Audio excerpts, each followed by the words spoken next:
Hola a todos, les invitamos a disfrutar con nosotros de esta interesante historia.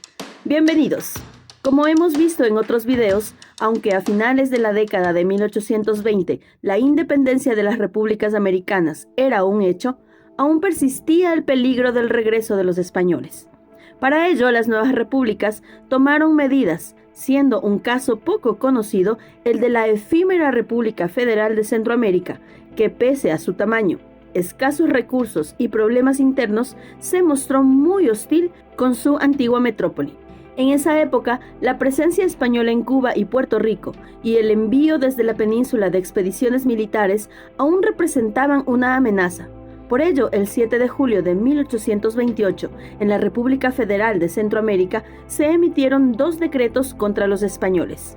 En uno de los decretos se decía que todos los puertos de la República habilitados para el comercio exterior en sus costas del norte y del sur se cierran al pabellón español y a los frutos y productos del suelo y de la industria de España, sus colonias y dependencias.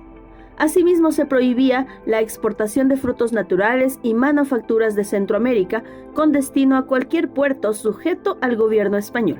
Por su parte, en el otro decreto podemos leer que a ningún súbdito del gobierno español y de cualquier clase, edad y condición que sea, se permitirá entrar al territorio de la República ni desembarcar en sus puertos. Un año después, en julio de 1829, el brigadier español Isidro Barradas comandó una expedición que desembarcó en México con intención de reconquistar aquel país. Esto, unido a noticias previas de supuestos planes españoles para invadir Centroamérica, motivó que las autoridades de la República Federal y las de sus respectivos estados se preocuparan. Lo primero que hizo el presidente centroamericano José Francisco Barrundia fue lanzar una proclama el 3 de septiembre, curiosamente, solo unos días antes de la capitulación española en México. En esta proclama, Barrundia se negaba a que América volviera a caer bajo la tiranía española y advertía de la posibilidad de que los españoles intentaran atacar Centroamérica, y para evitar esto, hacía un llamamiento a los milicianos para defender la patria. Poco después del 9 de septiembre, la Asamblea Legislativa del Estado de Guatemala, ante la invasión española de las costas mexicanas y motivada por la proclama de Barrundia, tomó medidas para proteger el territorio guatemalteco, para lo cual decretó la pena capital para los que traicionaran al gobierno. Asimismo, se consideraría traidores, entre otras cosas, a los espías, a los que proporcionaran ayuda al enemigo y a los que se pasasen a su campo. Más tarde, el 3 de octubre, el Congreso Federal de la República de Centroamérica dictó un decreto que unificaba los decretos de 1828, en los que se prohibía la entrada de los españoles a aquel territorio y comerciar con España. Semanas después, aunque las fuerzas de Barradas ya habían sido expulsadas de México, se temía que los españoles residentes en Guatemala pudieran fomentar algún intento de reconquista.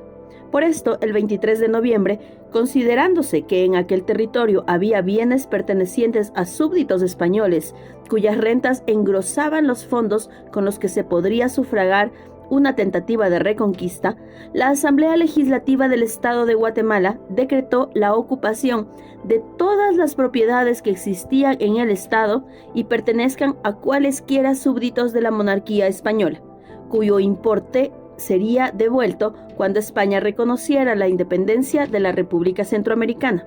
Más tarde, ante las sospechas de una nueva tentativa española contra México y que ésta podría extenderse hasta Centroamérica, donde residían hombres de origen español, la Asamblea de Nicaragua decretó el 27 de mayo de 1830 excluir de cualquier cargo público, civil y militar a todo español hasta que España reconociera la independencia de América.